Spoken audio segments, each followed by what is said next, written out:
Okay, hello and welcome everyone. Welcome to JFD Traders Tea Time with me, Darius Anucauskas. Today's the 27th of June 2019, so welcome everyone. Welcome to this Thursday's afternoon session where we're going to have a quick look at the markets, a few of the charts, the usual stuff. But before we do that, as always, let's quickly have a read through our risk disclaimer. So, the content we produce does not constitute investment advice or investment recommendation, should not be considered as such, and does not in any way constitute an invitation to acquire any financial instrument or product. As always, a few seconds for you to read the rest, and we can continue.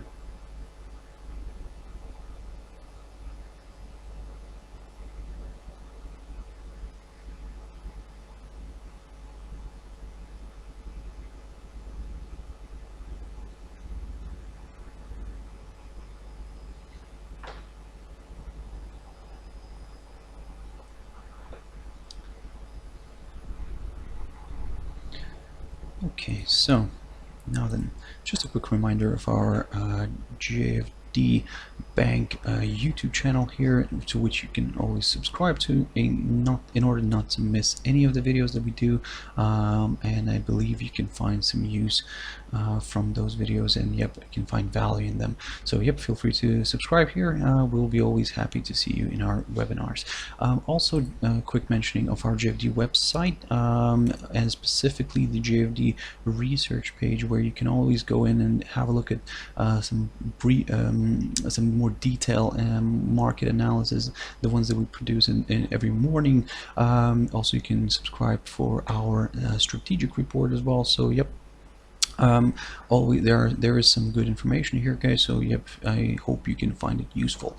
But for now, let's jump into the charts. Now, the first one I want to touch on here is the ASX200, or in other words, the Australian index.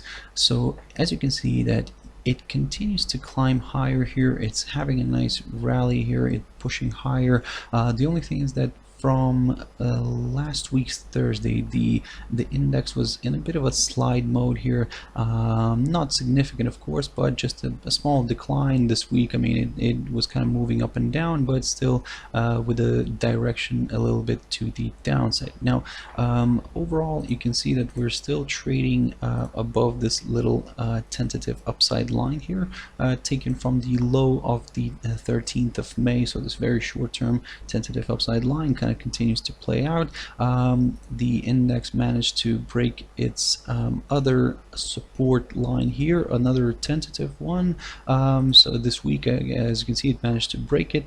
This one was running from the low of the 3rd of June, so in other words, from the lowest point of this month, and yep, it managed to break it to the downside. So, but the only thing is that it didn't kind of travel that much lower. Now we can actually ignore this line right now, but what I wanted to show you guys, and just for you to keep this in mind if you're trading ASX200. Now, as you can see, previously somewhere around here, around the middle of June, we had a nice flag formation here. Let me just quickly mark this one on our chart. Something like this, guys. Basically, we had a nice flag formation, which was kind of nicely was broken to the upside. So of course, that's according to all the textbooks, all the textbook rules. So we managed to push higher then quite significantly. And what's happening here right now is we're actually seeing something similar. So basically, if we consider this a possible flag here, then well, I mean, we may follow the same suit here in ASX200, where we could see maybe the upper side of this this flag formation getting broken. Now, that said, I mean, for now, we're just going to keep this idea in our heads. We're not going to say that for sure that that's what could happen. Just like I said, keep it in your mind. If we start seeing a push above this upper side of the flag, of this potential flag, of course, And if we see a push above this level right here, let me just quickly put this one on the chart. Let me zoom in a little bit here. If we see a push above this area somewhere around here, above the 6,670 zone, now this is where it could become a little bit more interesting for the buyers. We could see this one traveling a little bit higher, maybe actually going back to towards the highs of last week, which were around the 6,705 area. So about 35 points away from this potential breakout point. And actually, let me just mark this one for our future reference here.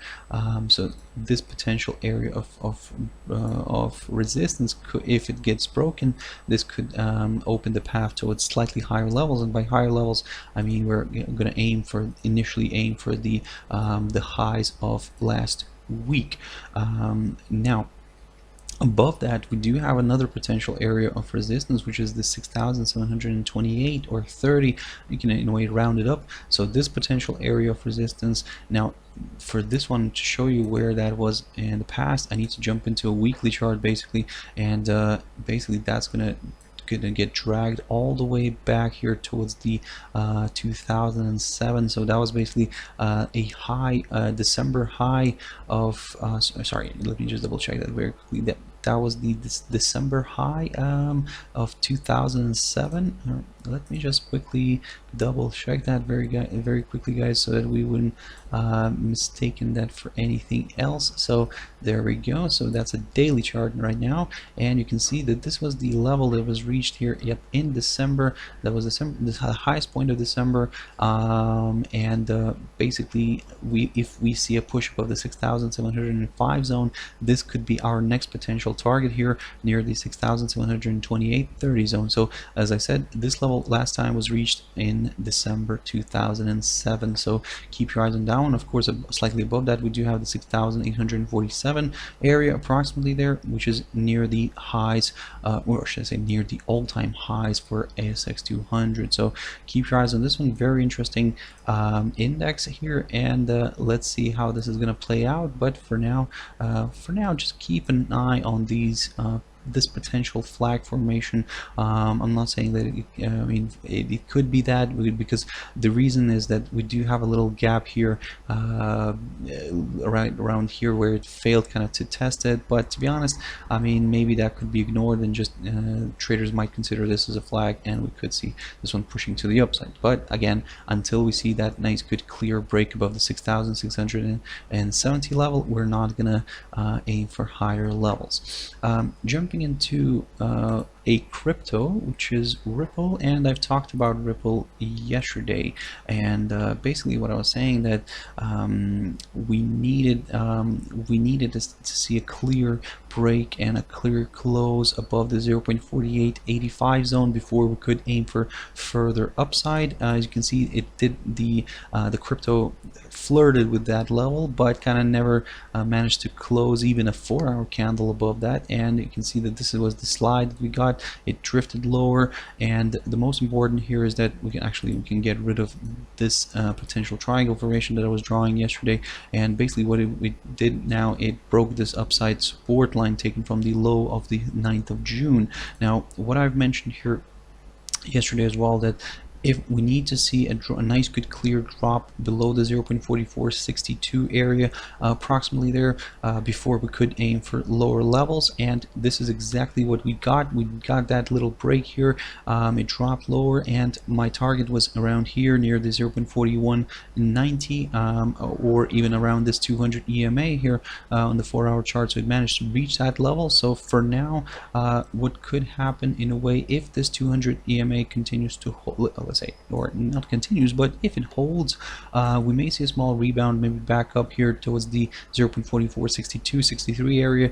And if that fails to if Ripple fails to push above this, or even let's say get back above this upside support line, then we may see another leg of selling, which in a way could bring this one further down. Now, if this let's say stays below the 0.4190 level, if it, let's say, closes a daily candle below this, then well, this could increase the chances of a further slide to the downside. And below there, we will aim for this little area of support near the 0.3916 zone. So basically it's just slightly below the psychological 0.40 level.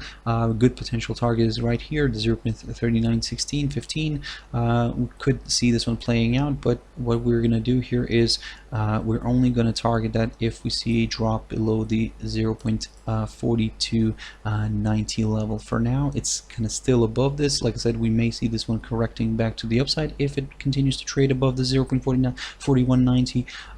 But if this travels, let's say, back above this upside line, then it could increase the chances for Ripple to push maybe back up here towards this area, the 0.4885. This could be a very good, nice target for Ripple. But if that fails to withhold, yep, a nice good push above that could open the path towards the June highs here near the 0.51 level or even further up. But for now, it seems that the upside could be slightly off the table, unless it's a small correction, maybe back up here towards the 0.4462, 63 zone. And if that holds, then we may see another leg of selling. But that's why I said, for us, in order to get comfortable with lower areas, we need to see a drop below the 0.4190 level first. Jumping into a few pairs very quickly now, and that's USDJPY, the first one. So I talked about this one this week as well. I talked about this downside resistance line taken from the high of the 21st of May.